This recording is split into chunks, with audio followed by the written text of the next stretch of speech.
We'll talk about that. It's quite poor.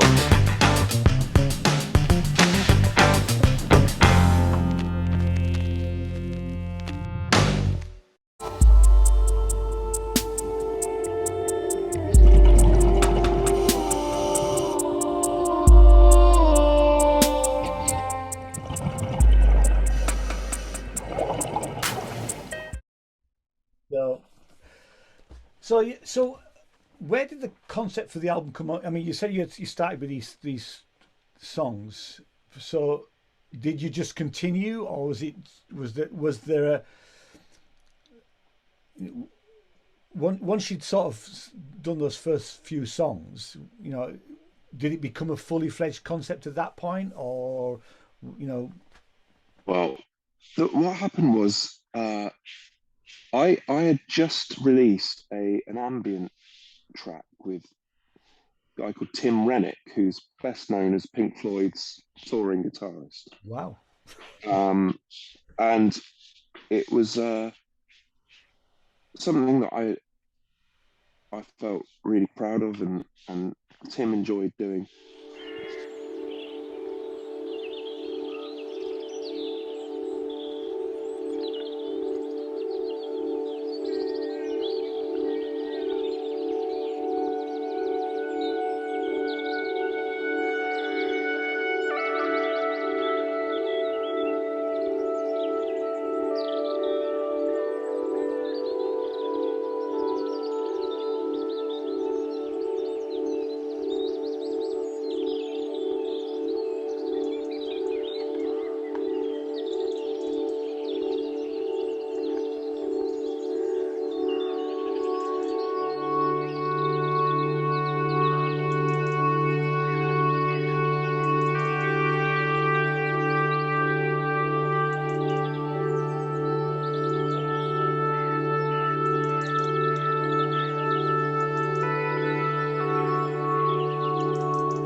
messaged Tim saying, "Hey, are you into any of this late sort of talk um,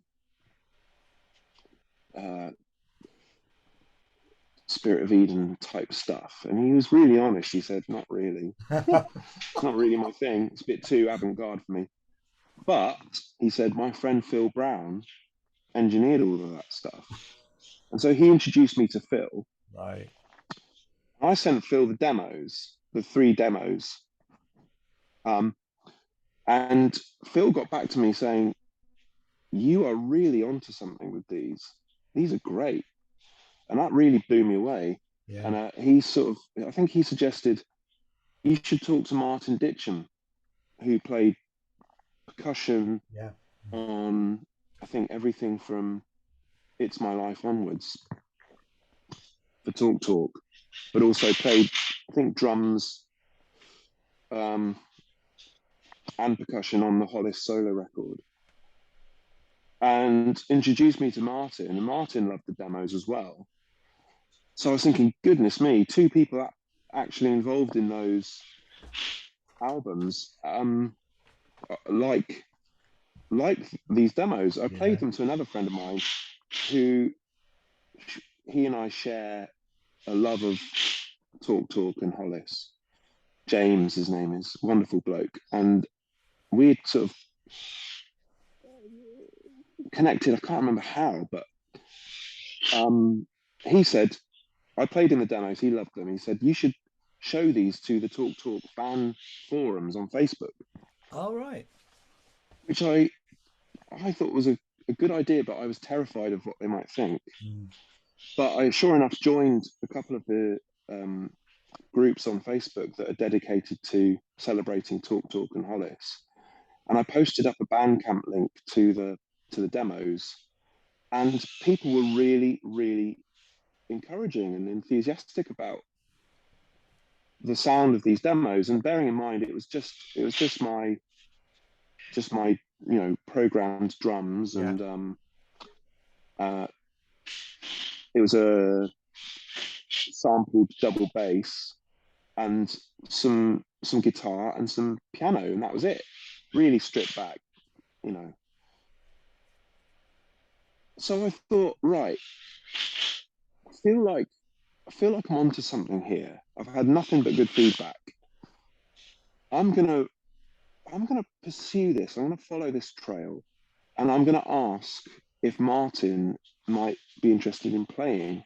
Yeah. If I go into the studio and flesh these out a bit, would he play on them? So I asked him, and he said yes. So I was like, oh my gosh, imagine, imagine somebody that actually played on those records playing on mine. And then I thought, well, there's such a long list of musicians on that you can openly read on the back of the covers of these records. And I was familiar with a lot of those names. I'd met Robbie McIntosh once already, because he doesn't live far from me. And I bumped into him in a music shop, and we talked about Spirit of Eden. And he is good friends with a guy called Steve Smith, whose studio I've used before, again, local to Dorset. And so I thought, right, I've got a way to contact Robbie to ask, who else can I find? Yeah. So I took to social media, and I'm on social media, managed to find Lawrence Pendrus and Andy Panayi, who play on the solo record. I found Simon Edwards, who played bass on Spirit of Eden, Laughing Stock. I think he played on the solo record as well. The sort of Mexican bass, double bass, and all these guys agreed to play. It's just that simple.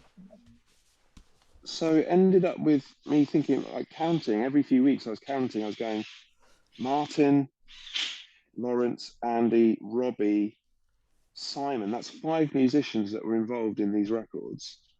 And then once I got to that sort of thing, I thought, right, I'm just going to ask everybody. I'm going to ask all my heroes if they want to contribute and record some parts and send them in. Bearing in mind, this was all during 2020, Right. Lots of lockdown. Yeah. So people had time. They weren't on the road. And so I asked Eric Bibb. He said yes. I asked Tim Rennick again. He actually, once I'd got some more pieces of music, some more chord structures, he heard one that he liked and recorded lead guitar for The Tree of Life. I asked Mike Smith, who plays with my favorite band, Blur. He played sax on a couple of tracks. I asked David Knopfler, founding member of Dire Straits. Yeah. He played some guitar and actually wrote a melody for one of the pieces. Rain After Sun. He wrote the main melodic motif on the sax. Well, he didn't write it on the sax, but No, but he played on. Yeah. it was then played on sax. And there were people that said no. By the way, I didn't.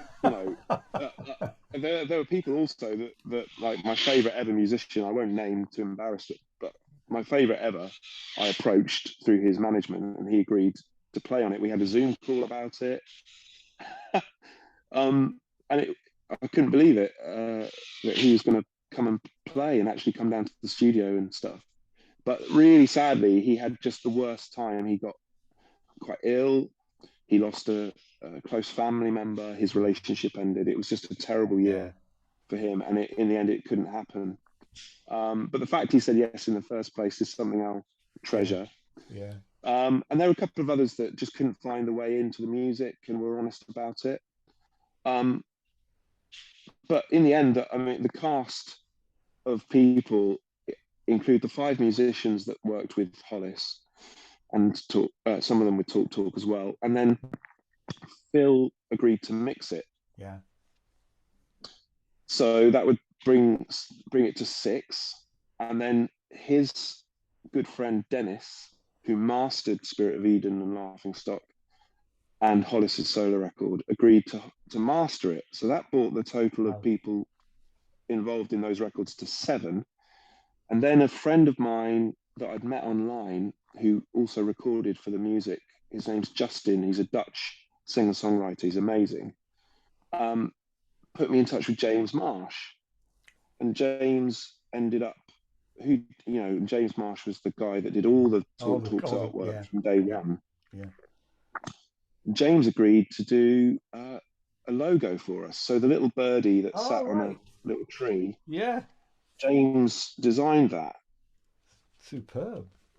So it brings the project to a total of 8 people that worked with Talk Talk and Hollis onto a new project. And to be honest, I'm still pinching myself that I'm the guy that has got to do that. I mean, someone was going to think of it sooner or later. And a lot of these musicians are now in their sort of late 60s and 70s. Then, without being morbid, they're not going to be around forever. No. And so the window to kind of work with, some of them are already gone, like Henry Lowther, the trumpet player that played so beautifully on all those records, is gone. I wanted to do something, and this project, it's not just the Talk Talk factor. There's a huge influence on the music is Pink Floyd. Yeah, I can see that. Yeah. Yeah, and that melodic lead guitar, and that probably Mark Hollis would never have enjoyed. But I love that kind of thing, and so to have Tim and Robbie playing on the music is just beautiful, wonderful. Both of them have worked with Floyd and Gilmour. It's just this kind of celebration of so many musicians that have brought so much joy to all of us musos that love their playing, and I want to celebrate them and give them music for them to improvise over and do their thing with. So it's a real celebration of these stars of the sleeve notes, as well as these kind of, for me, Eric Bibb is a huge deal because he's been such a hero of mine for so long. To have him playing on a few of the tracks has just been an immense honor. And then, since then we've got to know each other better, and he's become something of a mentor for me. And I'm this fanboy. Just absolutely blown away that I've got to know and work with all these absolutely incredible musicians Because it is a that whole I've show, isn't I've it? Let's face admired it. from afar for so long. Yeah.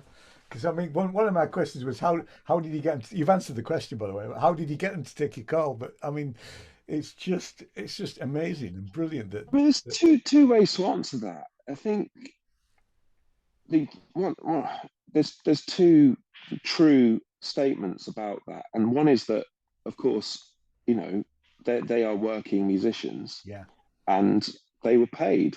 yeah, Were they paid what they deserve to be paid? That's for them to answer. mhm, I paid them what they asked for.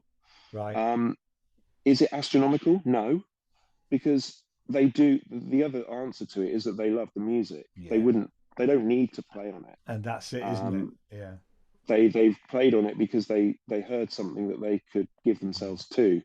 And again, you know, going back to what I was just saying about people that said no or didn't find their way in,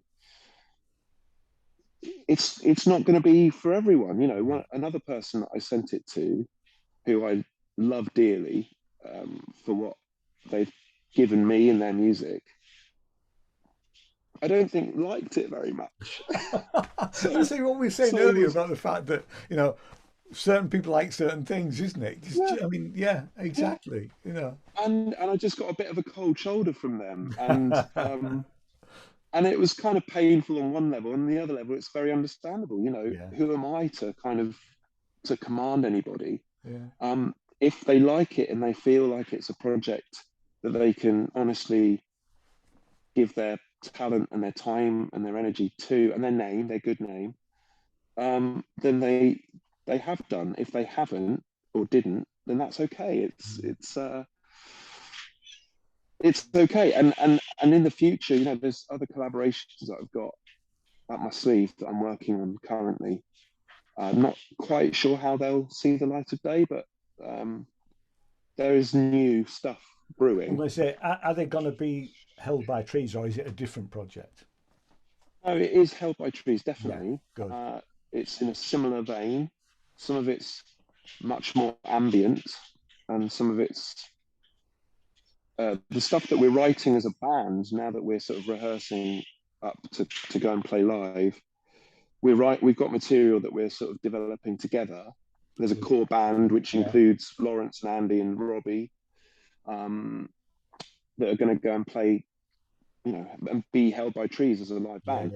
yeah. And we've got three new pieces that are in the set Brilliant. for when we go and Superb. play. Yeah. And there's like Paul Simon influence in there. Uh, there's John Martin influences in there. Oh, right. Yeah, yeah. Um, and and I guess more of the same, really, of the kind of avant, uh, slightly not so avant-garde, but that kind of freewheeling improv Hmm.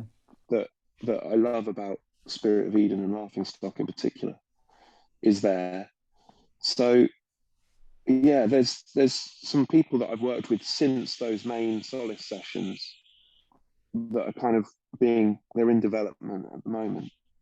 But I think in the future, the Held by Trees project will always be looking to collaborate and to invite more people on to improvise and to Yeah, bring their gifting to the to the music.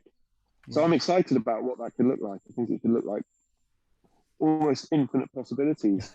Superb. Um, Yeah.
that's how some of the people that are on Solace, that's how it worked. We met online, and Yeah, I yeah. liked what I heard, and I asked them to play, and they did. That's People brilliant. like Yeah, Unknown Replica and Justin, I only met through mutual appreciation of Talk Talk mm, through social media. So it's definitely it works, yeah. It does. It does. Um, Yeah. I mean, it I've does. collaborated with people.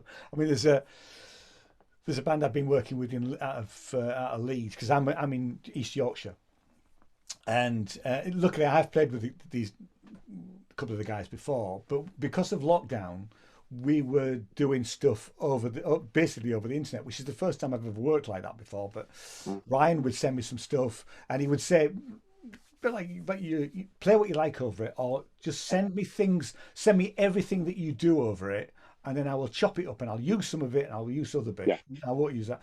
And it's a strange way of working at first, but you get used to it, you know. I mean, he's got some small record deal now, and he says, I need some of your stuff. Can you just send me some stuff with, doing this and this and this? And I went, yeah, yeah, of course I can. You know. I love that because it's so liberating for for you as a Mm, musician, but it's also it for him, and that's very similar to how I worked with Solace. People would send me 4 or 5 takes yeah. on a part, and I'd then choose the moments in those takes that moved me the most and suited the sound. And it was a matter of sculpting. Mm. And thankfully, nobody was very precious about Yeah. things. And I don't think you can be. although it's interesting, the solo at the end of the New Earth, which I think is one of the most amazing guitar solos I've ever heard, that Robbie did for that sort of that crescendo at the end of the album. Yeah. That's not his favorite solo that he did for that moment. So I've got sort of 3 or 4 solos, one of which was his favorite, that remain unused. Yeah. Um, it's amazing. There's a lot of stuff left over, a lot of parts that are beautiful, but I just had to make a decision. Yeah. It had to be something. So that was probably the most difficult part of the process, was just knowing that there's so much beautiful playing here, but I can't, to maintain that spacious sound, you can't Yeah. crowd it and make it really Yeah. widdly. Yeah. I mean, it might be more widdly than some like anyway. I hope I've struck a balance No, between. I mean, I don't think so. I mean, I sort of, from a production point of view, try and have a rule where nothing more than 5 things at any one time. I don't know whether you approach it that sort of way, because obviously things do get crowded, you know. Yeah, I think that's a really good method, and I think actually imposing sort of rules Mm. on a project is a fun way um, of necessitating in sort of innovation. Yeah, yeah, And for example, one of the rules I had for Solace was no synthesizers. right. So all the sounds that you hear, even the ones that sound a little bit synthy, actually is just processing audio. Um, so maybe using reverbs and tape to smooth out something so it Yeah, sounds like a synth yeah. string pad, but actually it's real strings that we've Ah, we've right. Yeah, layered yeah. to give a kind of. So, for example, on the New Earth, there's a kind of synthy string drone running along underneath, and that is layered real strings smoothed out with tape and reverb to create Right. that sound. So it's kind of fun to have rules. I think Brian Eno had those cards. Yeah, I've got a That, set. yeah, They're, that you pull out, and you have to do what the card says to get you out of your. exactly. There you Yeah, go. I use Yeah. them all the time. They're great, actually. Because what we got? What is it for? Question mark. Says it all there, Yeah. doesn't it? Uh, Yeah, or get rid of the snare, or yeah, yeah, yeah. I like that kind of stuff, and I think one of the joys of making music is the challenge of finding the balance where you you're not creating a prison for yourself creatively, but you are giving yourself some boundaries to work within, Yeah, and definitely. and then you've got stuff to talk about later. Exactly. Like Yeah. in this Yeah. scenario right Yeah. now, where you can say, there were certain rules that we stuck to, and that's partly what gives something its timbre and its atmosphere. And I think Laughing Stock and I mean, Spirit of Eden does have synths on it. Actually, they're very subtle, It does. I mean, and but they actually, are.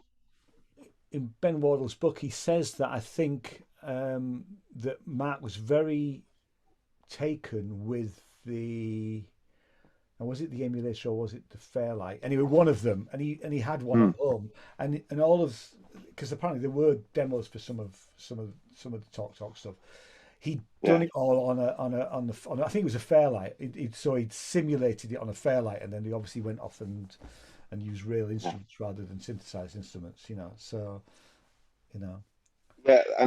But I think Laughing Stock is actually there is no synth at all no, I don't on think there Laughing is. Stock. I think it's the same That's on the my Mark. personal favourite. Yeah, I think it's the same on the Mark Hollis album as well, the last one. Yeah, no synths, um, and that's even more impressive in as much as things like the mic placement and moving people backwards and Yes. forwards towards or away from the mic. What? And we're only going to use one mic for the drums Yeah.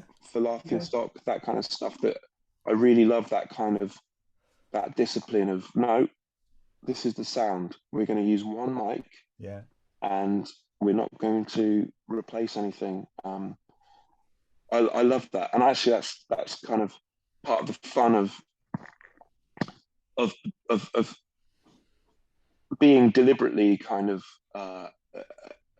going after a methodology Yeah. that we have, okay, with the restraints of lockdown and COVID, but going forward, I keep fantasizing about being able to spend more time in studios working on that kind of stuff around distance and mic placement and um, getting those sounds, and hopefully they wouldn't be, you know, we wouldn't be just doing what Talk did. No. But I think actually the type of people that are following Held by Trees, a lot of them love Spirit of Eden and Laughing Stock and are really interested in the method and the approach to music.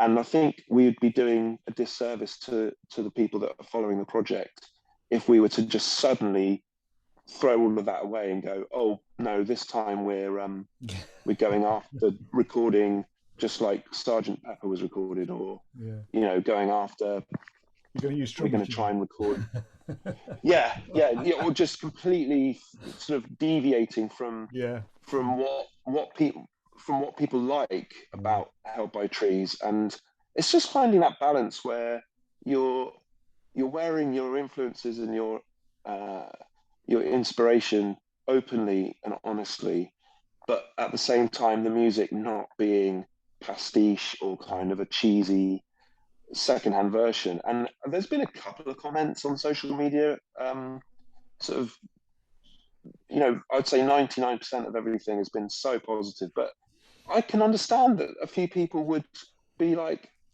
"How dare you? Well, there This are, is nothing like talk. the This is nothing like talk. How dare you even approach that?" And yeah, I mean, that's music for you, though, isn't it? but also that is the internet for you. I mean, there's Yes, always going to it's be the internet. somebody. Yeah, There's always going to be somebody that. Well, it might not be that they don't even. It's not about liking it. It's about you know trying to create chaos to some extent. And I've felt yeah, a little bit of that. They yeah. want to they want to get a reaction from you by saying, you know, it's rubbish or it's whatever it is. You're always going to get some people that do that. And I mean, but the bigger a project gets, the more naysayers you'll come across because Yeah, and it hits more that's people. absolutely true. You know. I mean, you see, the kind of the omnipresentness of Ed Sheeran or Coldplay or U2, Yeah. even the Beatles, and you'll find plenty of people that that enjoy, Yeah, they do. Yeah, being the just for the sake of it. naysayer Yeah. and sort of making a statement about how much they're above that. Mm. I've tweeted about this not long ago. Actually, I love Coldplay. I don't love everything that they've done, but I really enjoy a lot of it, and they're often derided by people, and kind of people take a pride in hating Coldplay. I mean, But actually, I love the music. There's a lot of music to love there, and I don't care what people think. I love you too as well. I don't care what people think. yeah, no, I mean, I'm not a Coldplay fan. I liked the first album, and I would have preferred them to go in a slightly different direction for me. But I mean, Yeah, it's Coldplay. I mean, they, who am I? They have millions of fans and have sold millions of records. They're a massive band. They're just not yeah. for me. You know, No, and that's there fine, are and people. that's fine. And what I said about Metallica earlier, I'm not into. It doesn't resonate with me. But millions and millions of people Yeah, love Metallica, yeah, love Guns N' Roses, yeah. love a lot of music that I don't like, and that's what makes us beautiful as humans, is that we're Yeah, so diverse. exactly. Yeah, exactly. Yeah. So you said you paid everybody, which was lovely to hear. But how you don't have to answer this if you don't want to. But how did you finance it? Was it crowdfunded? Um, Was it?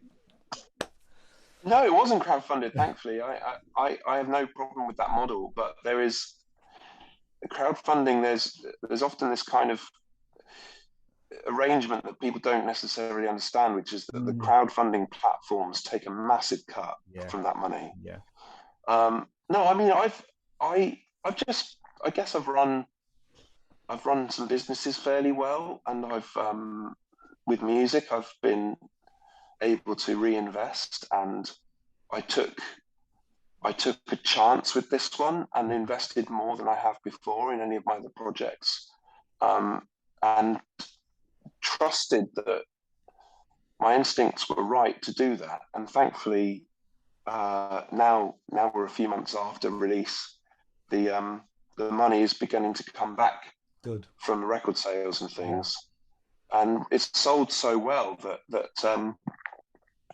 we've had to get second pressings done for good, the vinyl, yeah, yeah, yeah, and we're sort of dwindling on the CD front as well now, and that's amazing, and I'm so so so grateful for every single one of those sales. And yes, there was a risk element to it yes, financially, yeah, I'm but sure. I'm pleased to say that one, I could afford to do that, take that risk, because of the business model that I've got, and two, it's paying off now, Good, literally yeah, paying off. yeah. But I hope that answers something of the No, question no, without going into I my. mean, I wasn't prying. It's just because I know how these things work. Putting out Yeah, small and album. I'm very lucky in as much as that with I gig a lot.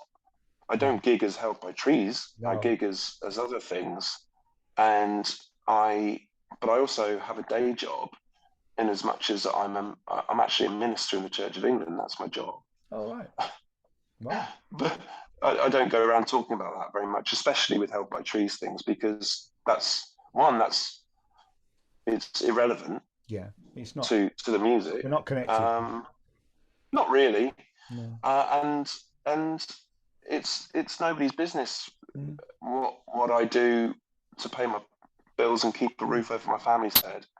There's not many musicians these days that can purely just rely on record sales. no, well, you can't. I gig with my Yeah, covers band. I go out and play pubs and bars and weddings, and yeah, that's been a source of income for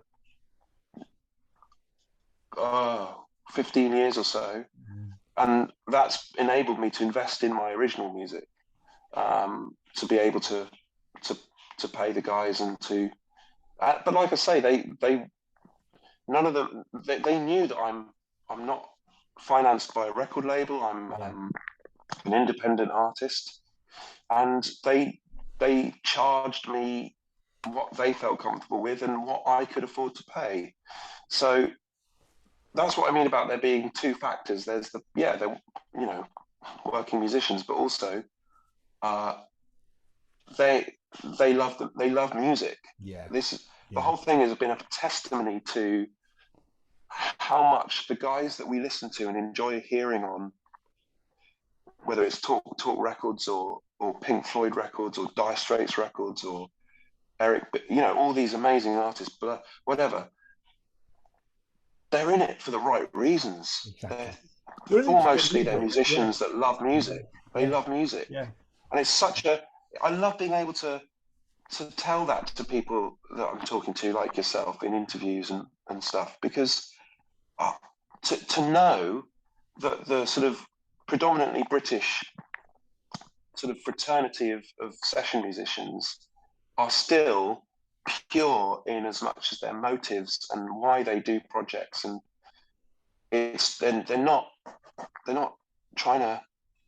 mercenaries. They are still, they love me. The reason they got into music in the first place is because they love it, and they're still 50 years later they're still playing on music that they can enjoy playing on.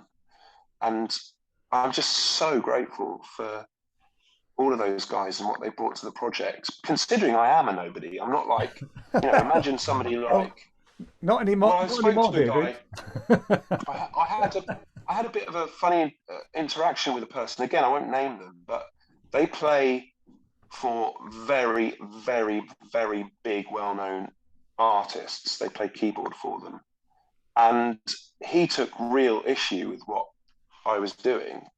But the main reason he took issue with it was, and he played his hand. He said, "I tried to do this in the '90s." Right. But he's so associated with these huge artists that he plays for, that for whatever reason it just didn't work out. And I think he's now only ever associated with other people's music, and he's never got to establish himself as an artist outside of being a session guy for those people. And I think there's an element of maybe jealousy or something, or envy, that I've got to work with, because he worships the ground that Talk and Hollis walk on. And for somebody else to have got there and done it, I've had a few people message me, most of them very positive, but just this one person being like, I tried to do this and it didn't work out. In the '90s I tried to do this, but that really gave the game away. I was like, okay. Yeah, definitely. There's definitely a jealousy thing going on there. That's absolutely brilliant. I mean, I'm conscious of your time. I mean, we've also got another just about 6 minutes left on the Zoom call. So I mean, we will wrap it up. I mean, can I just thank you for this. It's also worth mentioning that I do a monthly podcast radio show, and your album will be album of the month next month. So I'll play 3 or 4 tracks in it. So it'll. Thank you. It's called the Audiophile Radio Show. It's on iTunes. Thank you so much, Ian. No, I mean, I love it, and it's great. And I mean, I would have done it last month, except I was at the Edinburgh Fringe doing lots of reviews for them there. So the whole episode from the September one was all about Edinburgh Fringe, but the October one. I'll do it I do it at the end of September, so it'll come out on the 1st of October. But I'll send you links, And what I then do it goes on. So it's usually out the first of the month, and it goes out iTunes, and then through something called Podbean. So whatever your podcast is, you'll be able to pick it up. And then I tend to do a sort of YouTube cut down mixtape version about halfway through the month, so I'll just keep sending me all the links to those, and I can then share them on our social media. No problem at all. But thank you for having me. I really appreciate it. And thanks for doing it. Like I said, I don't normally do this sort of stuff, and I was such a fan of the album, and I think it's such a fantastic project. And I will come and see you in January, because I'm going to come see you. Come see us in Leeds. Yeah. Brilliant. Love it. And good luck with the tour. I'll put all the dates in the description and all that sort of stuff, and all links to so that people can find you.